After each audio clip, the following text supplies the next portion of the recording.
Olá, seja muito bem-vindo a mais um episódio do nosso podcast do Raposo Tavares e Magalhães Advocacia. E hoje nós estamos aqui com um grande convidado, Rafael Cabral, banqueiro sênior do Bradesco Private. E vamos ter a honra de bater um papo com ele sobre os temas de investimentos internacionais, wealth planning, proteção patrimonial e um pouquinho também sobre a reforma tributária. Olá, pessoal, é um grande prazer estar aqui com vocês. Quero começar agradecendo o convite para poder participar desse podcast. É sempre uma grande oportunidade poder compartilhar conhecimento, especialmente aí sobre temas tão relevantes que vem ganhando aí grande destaque na vida aí das famílias e clientes que nós atendemos. Mais uma vez, gostaria de agradecer.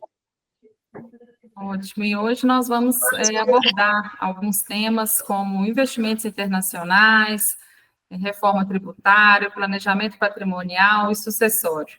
E é mais um bate-papo mesmo, como você disse, né, Rafa, se posso te chamar assim, Claro. no podcast, e para a gente bater um papo e levar informações mesmo, né, às vezes dúvidas que os clientes têm, e trazer inovações também, assim, de pautas de atualidade, né? Pessoal, hoje a gente vai falar de um assunto, assim como a Marina introduziu aí, sobre o Wealth Planning, que é o carro-chefe do Rafael Cabral no Bradesco. E eu gostaria de começar perguntando, Rafael, você poderia definir para a gente, para quem está nos ouvindo também, o que é exatamente o Wealth Planning? Claro. O Wealth Planning, eu brinco aí com os clientes, que é muito mais do que administrar os investimentos, né? É uma assessoria completa e personalizada para as famílias, que a gente busca entender, né, como que está organizado a família, questão de governança familiar, patrimonial, sucessória. A gente apoia as famílias aí, né, no planejamento patrimonial, no aconselhamento tributário, fiscal, tenta trazer essa governança, né, familiar para as empresas, das famílias, e temos também a questão da filantropia. Rafa, eu ia te perguntar qual seria o papel do especialista nesse processo. Eu sei que você falou um pouco dele aí, então, se você não tiver esgotado, se puder falar um pouco qual seria o papel do especialista, do banqueiro especialista, para acompanhar aí o seu cliente nesse processo, como que isso funciona, se você puder falar um pouco disso também. Perfeito, Léo, sua pergunta. O escopo do nosso modelo de atendimento, né, o banqueiro, ele é o mestre do relacionamento com os clientes. Então, ele vai conectar os clientes em diversas áreas da instituição que estão à disposição dele, seja a parte de investimentos, soluções globais, soluções de crédito, banking e o wealth planning. O nosso modelo de atuação é bem limitado, né? Então, a gente não pode advogar para nenhum cliente. É um modelo muito mais consultivo, em parceria com outros escritórios de advocacia, como vocês, né, grandes parceiros aqui de longa data aqui do Bradesco, para poder apoiar as famílias. Então, o nosso modelo ele é limitado de atuação e a gente trabalha aí a 4, 6 mãos com os advogados que já assessoram já as famílias. Querido Rafael Cabral, já está autorizado a falar Rafa, né, Marina?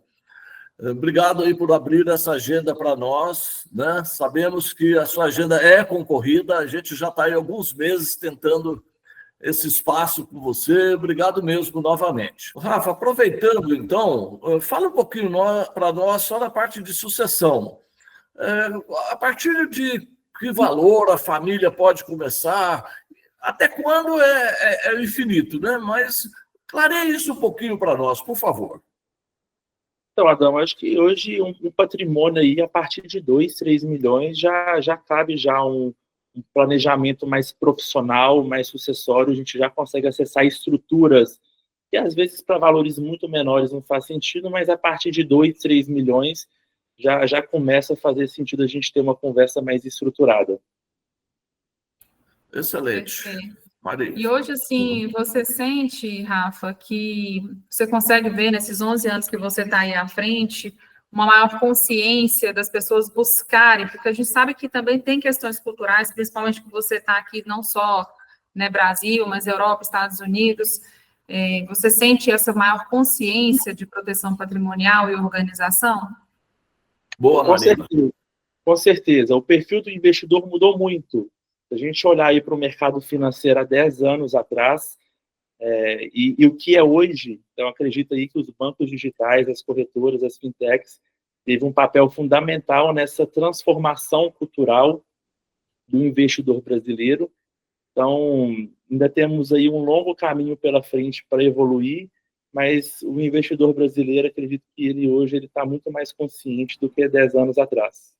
Sim, e cabe a você, como banqueiro, essa questão, indo já um pouco assim para o investimento internacional. Você sugere, normalmente as pessoas já chegam, eu quero ter um investimento internacional, como que funciona?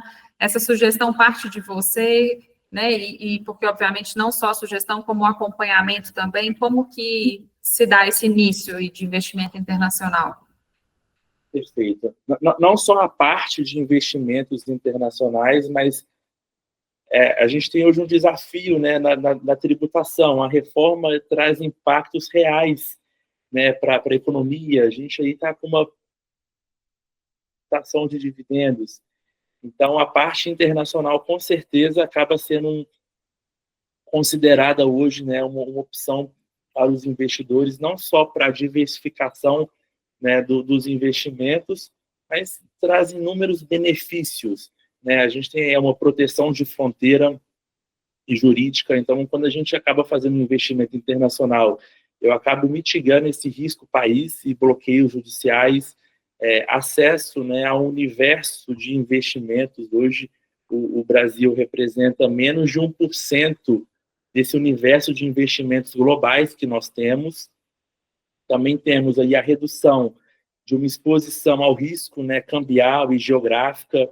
A gente aí hoje, né, a Europa em guerra, países entrando em guerra, então a diversificação geográfica também é importante. E mais uma vez voltamos na questão da governança familiar.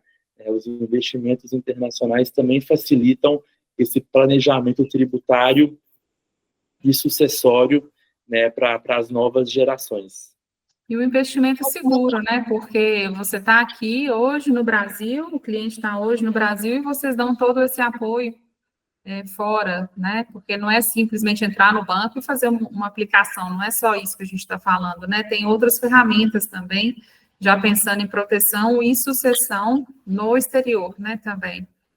Exatamente. Assim como aqui no Brasil, que a gente define um perfil do investidor para fazer a recomendação personalizada para cada investidor, né? Então, temos aí vários perfis, desde um perfil ultra conservador, com um perfil mais arrojado, sofisticado, também trazemos essa mesma dinâmica lá fora.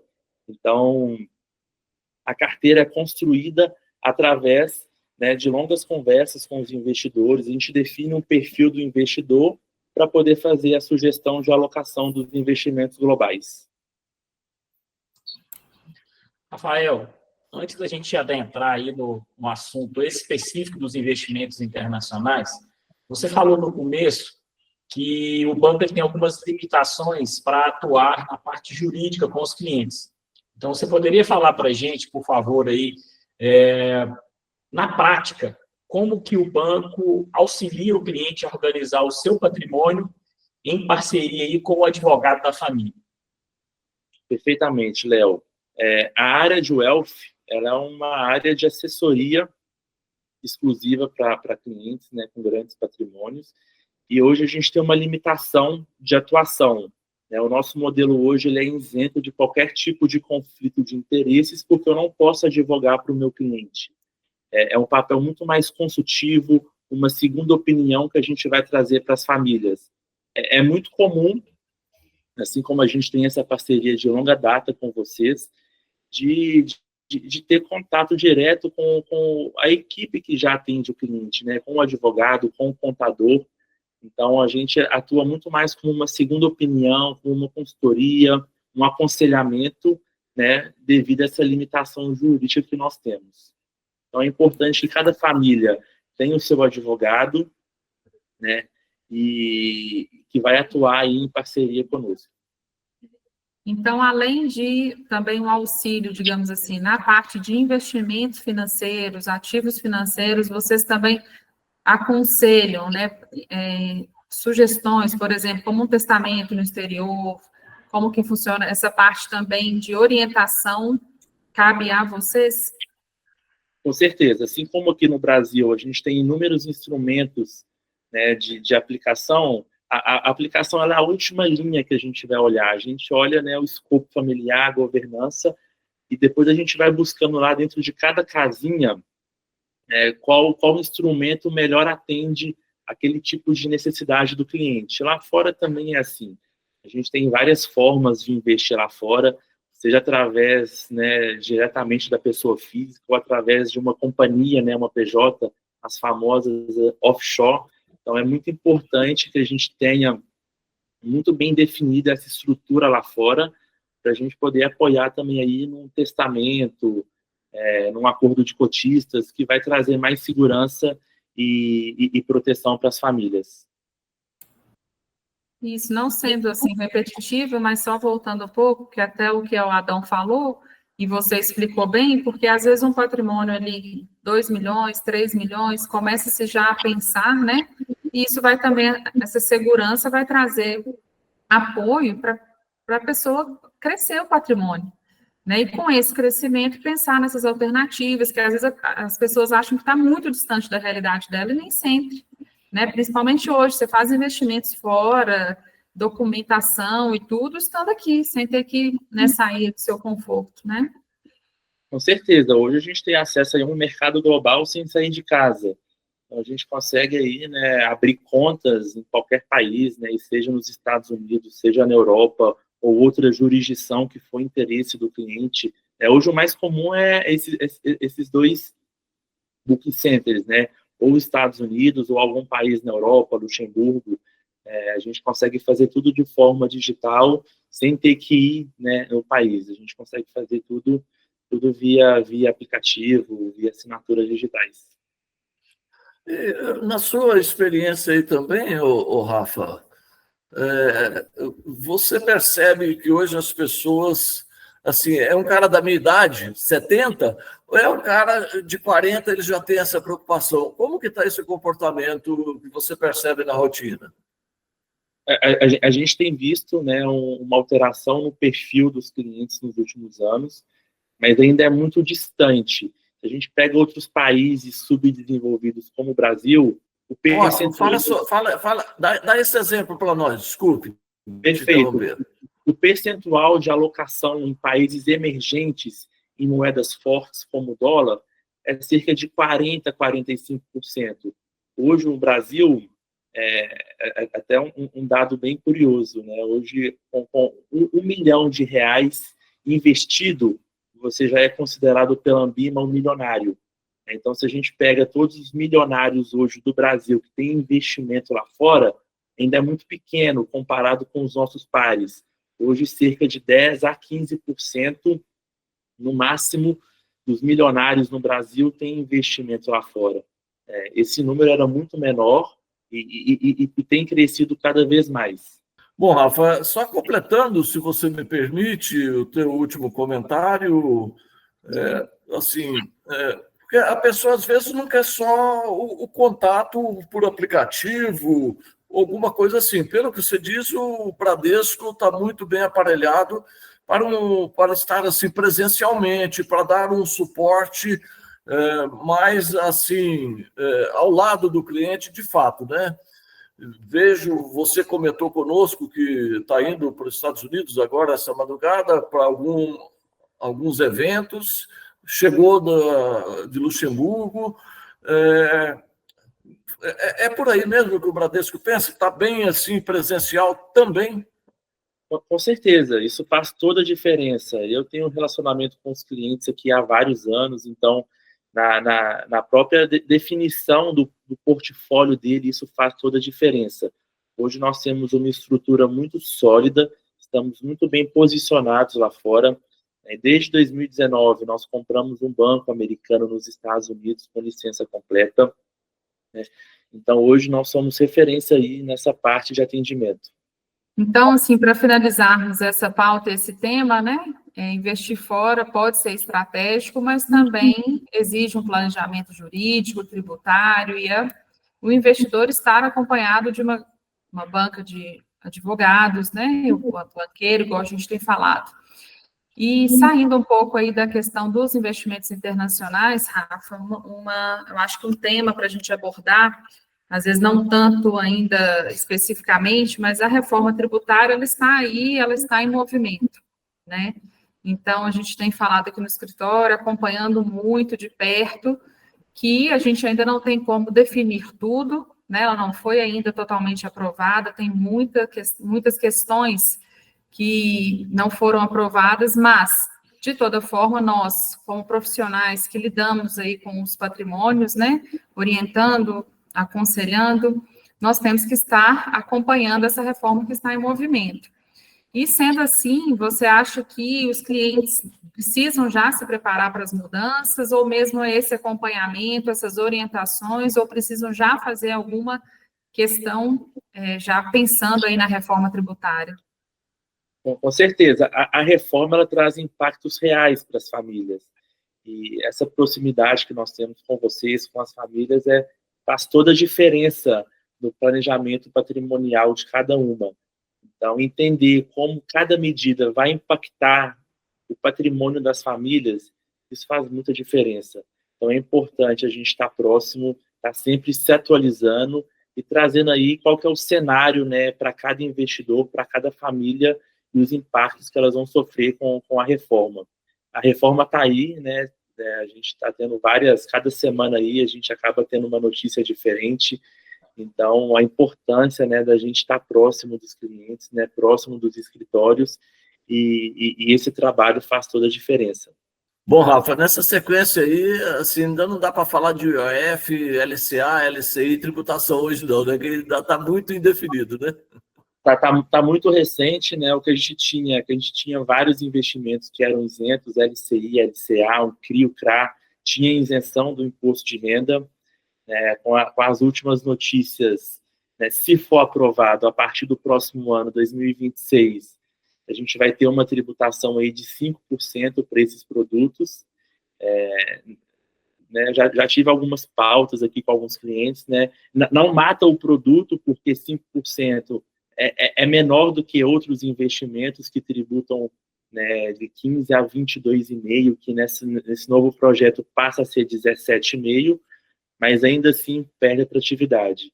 Então, assim, Adão, a gente tem que estar acompanhando aí e se atualizando. Ok.